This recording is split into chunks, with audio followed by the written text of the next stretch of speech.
இது ஃபர்ஸ்ட் மலேசியாவின் செய்திகள் உங்களுக்காக.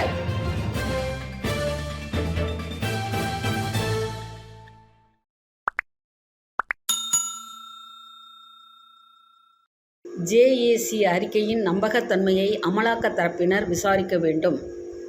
நேற்று சனிக்கிழமை முதல் ஊடகங்களில் பகிரப்பட்டு வரும் நீதிமன்ற நியமன ஆணையம் ஜேஏசி கூட்டம் தொடர்பான அறிக்கையின் நம்பகத்தன்மையை அமலாக்க தரப்பினர் விசாரிக்க வேண்டும்.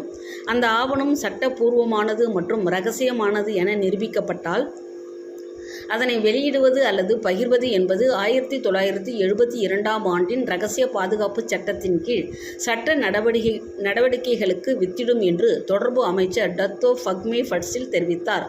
போலீஸ் நிலையத்தில் புகார் அளிக்கப்பட்டுள்ளதாக எனக்கு தெரிவிக்கப்பட்டுள்ளது. பரப்பப்படும் ஆவணம் உண்மையானதா அல்லது இல்லையா என்பதை என்னால் உறுதிப்படுத்த முடியாது. அது ஓர் உண்மையான மற்றும் வகைப்படுத்தப்பட்ட ஆவணமாக இருந்தால் அதிகாரப்பூர்வ இரகசிய சட்டம் பொருந்தும் என்று பொருள்.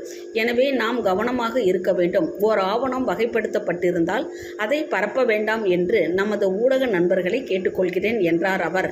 இன்று மலேசிய பொது தொடர்பு கழகத்தின் U&AI மீட் அட் பங்சார் என்ற நிகழ்ச்சியை தொடக்கி வைத்த பின்னர் அவர் அவ்வாறு கூறினார். மே மாதம் நடந்ததாக கூறப்படும் ஜேஏசி கூட்டத்தின் ஆவண அறிக்கையின் சில பகுதிகள் நேற்று முதல் சமூக ஊடகங்களில் கசிந்துள்ளன. இந்நிலையில் செய்திகளை வழங்கும் போதும் எப்பொழுதும் கவனமாக இருக்கவும் சட்ட விதிகளுக்கு இணங்கவும் ஃபக்மே ஊடகங்களுக்கு நினைவூட்டினார். வளம்தானே குறைவு, இது ஒரு தடையா? அமிஸ்ட் மாணவர் சுரேந்திரா சில்வாரம் பயணம். எல்லாம் இருந்தும் எதுவும் இல்லை என்று தினம் தினம் நொந்து கொண்டிருக்கின்றனர் சிலர். வெற்றி பாதைகள் இலகுவாய் இருந்தபோதும் தமக்கு தாமே தடைக்கற்களை போட்டுக் கொள்கின்றனர் இன்னும் சிலர். ஆனால் மஸ்குலர் டிஸ்ட்ரோபி எனும் அரிய வகை நோயால் பாதிப்புற்று அமிஸ்ட் பல்கலைக்கழகத்தில் பயின்று இவ்வாண்டு மேனேஜ்மெண்ட் இன்ஃபர்மேஷன் சிஸ்டம்ஸ் துறையில் இளங்கலை பட்டம் பெற்றுள்ளார். கெடா சுங்கை பட்டாணி தாமன் சேஜாதி இண்டாவை சேர்ந்த தேவா சுரேந்திரா சில்வாரம். கை கால்கள் இல்லை என்றால்தான் கவலை உற வேண்டும். பலம்தானே குறைவு, இது ஒரு தடையா? இல்லை என்கிறார் இவர். 15 வயதில்தான் தனக்கு இந்நோய் இருப்பதை கண்டறிந்துள்ளார் சுரேந்திரா. நாட்கள் கடக்க கடக்க தசையின் வலிமை குறைந்து இவரால் மற்றவர்களைப் போல இயல்பாக நடமாட இயலவில்லை. அருகாமையில் உள்ள இடங்களுக்கு மட்டுமே நடந்து செல்ல முடிந்தது இவரால். பெற்றோரின் ஊக்கம் சுரேந்திரனுக்கு பக்கபலம். இந்நிலையில்தான் எய்ம்ஸ் பல்கலைக்கழகத்தில் மேற்கல்வி பயில வாய்ப்பு கிட்டியுள்ளது இவருக்கு. ஒரே வகுப்பில் பல மாணவர்கள் இருக்க ஒருவருக்கு மட்டும் சிறப்பு சலுகை என்றால் முடியுமா? கல்வி வழி சமுதாய உருமாற்றத்தை ஏற்படுத்துவது எனும் இலக்கை அடைய தங்களுடைய மாணவர்களுக்கு தேவையான உதவிகளை செய்து வரும் எய்ம்ஸ் பல்கலைக்கழகம் இவரை மட்டும் விட்டுவிடுமா என்ன? இவருக்கு தேவையானவற்றை செய்து தந்தது பல்கலைக்கழக நிர்வாகம். வகுப்பறைக்கு அருகிலேயே தன்னுடைய வாகனத்தை நிறுத்த தனி இடத்தை ஒதுக்கி தருவது முதல் பரிவு மற்றும் அக்கறை கொண்ட விரிவுரையாளர்கள் என அனைத்து வசதிகளும் ஏற்படுத்தப்பட்டன இவருக்கு. பெற்றோரின் பேராதரவிற்கு அடுத்து எமிஸ்ட் பல்கலைக்கழகத்தின் ஒத்துழைப்பிற்கும் புரிந்துணர்விற்கும் தான் எத்தனை முறை நன்றி கூறினாலும் போதாது என்கிறார் தேவ சுரேந்திரா. கல்வி கற்ற சமுதாயமே யாரையும் சார்ந்திராமல் சுயகாலில் நிற்கும் சமுதாயமாக உருமாற முடியும். அதற்கு உடல் சார்ந்த பிரச்சனைகளோ நோய்களோ ஒரு தடையல்ல. அதனை முன்னிறுத்தி இப்படிப்பட்ட பிரச்சனைகளை கொண்டுள்ள மாணவர்களுக்கும் என்றுமே முன்னுரிமை கொடுத்து கல்வி வாய்ப்புகளை கொடுத்து வருகிறது எய்ம்ஸ் பல்கலைக்கழகம். அவ்வகையில் பட்டதாரி சுரேந்திரனுக்கும் அவரை அந்நிலைக்கு உயர்த்த துணை புரிந்த அமிஸ்ட் பல்கலைக்கழகத்திற்கும் தமது வாழ்த்துக்கள். நாட்டில் கல்வியின் வெற்றிக்கு வலுவான குடும்பம் அடித்தளம். டத்தோ ஸ்ரீ நேன்சி. நாட்டில் கல்வியின் வெற்றிக்கு வலுவான குடும்பம் அடித்தளமானது என்றும் பிள்ளைகளின் ஒட்டுமொத்த வளர்ச்சியை ஆதரிக்கும் சூழலை உருவாக்குவதில் அது முக்கியமானது என்றும் மகளிர் குடும்ப மற்றும் சமூக மேம்பாட்டு அமைச்சு KPWKM நம்பிக்கை தெரிவித்துள்ளது.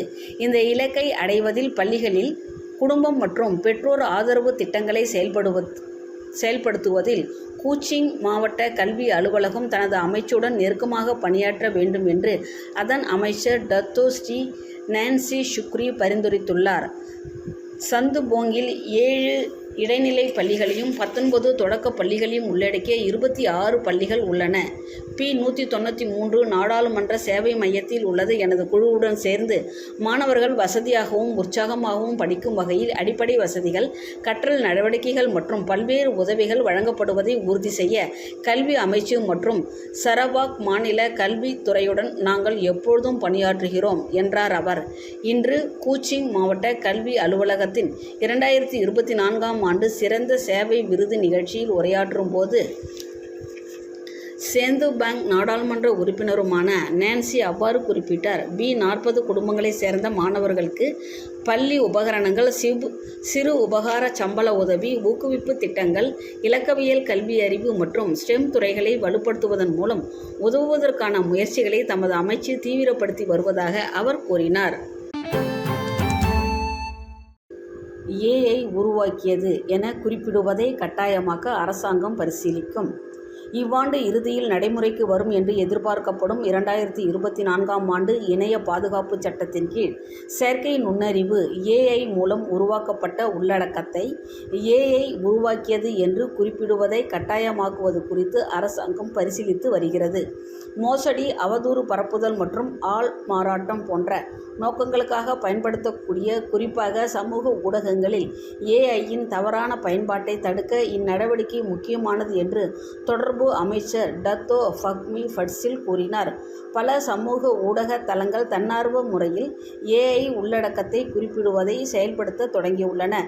இந்த முயற்சி ஆசியான் நாடுகளுக்கு இடையேயான ஒத்துழைப்பு மூலம் வட்டார அளவில் விரிவுபடுத்தப்படும் ஆற்றலை கொண்டுள்ளதாக அவர் கூறினார்.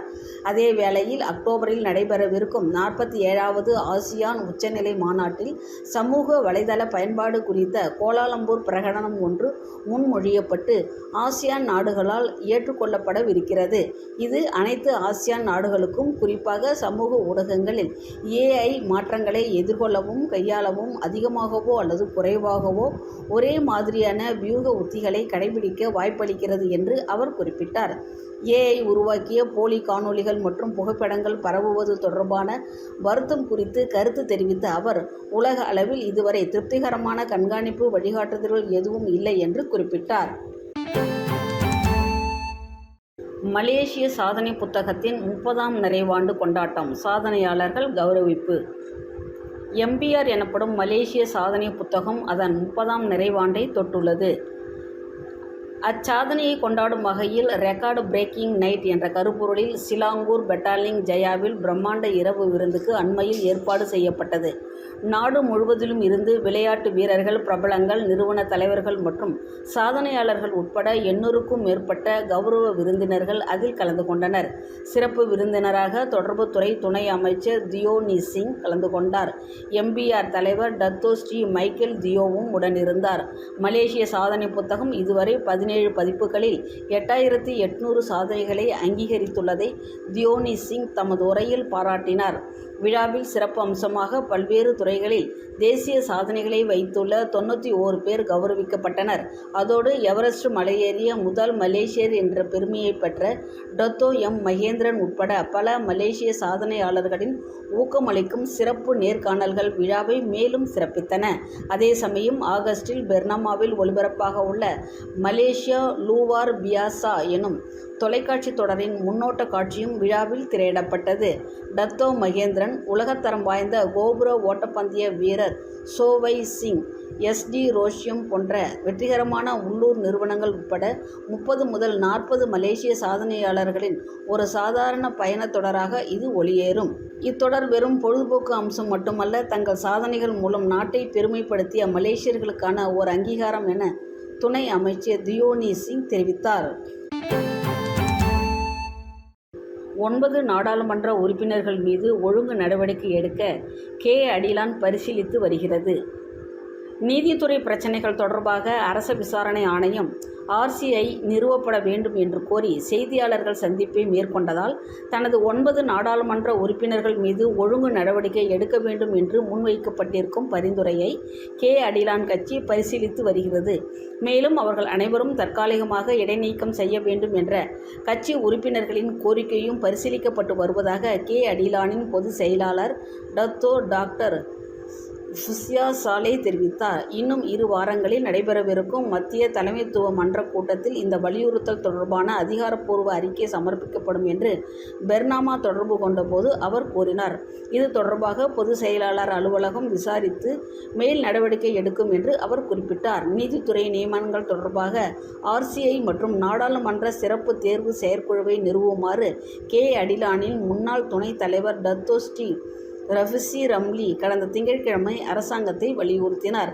அந்த செய்தியாளர்கள் சந்திப்பில் ரஃபிசி ரம்லியுடன் அக்கட்சியின் இதர 8 நாடாளுமன்ற உறுப்பினர்களுடன் கலந்து கொண்டனர்.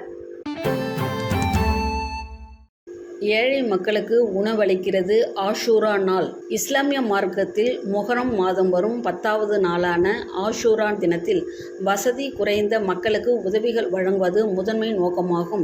அதனை கருத்தில் கொண்டு ஒவ்வொரு ஆண்டும் ஆஷூரா கஞ்சி உணவை எளிய மக்களுக்கு வழங்கி வரும் சுங்கை சிப்புட் இந்திய முஸ்லிம் பள்ளிவாசல் நிர்வாகம் இவ்வாண்டிலும் தனது கடமையை நிறைவேற்றியுள்ளது. ஆஷூரா என்பது 10ஐ குறிப்பதால் 10 விதமான தானியங்களை கொண்டு கஞ்சி தயாரித்து 10ஆம் நாளில் ஏழை மக்களுக்கு உணவளிப்பது இஸ்லாமிய மார்க்கத்தில் சிறப்பாக கருதப்படுகிறது.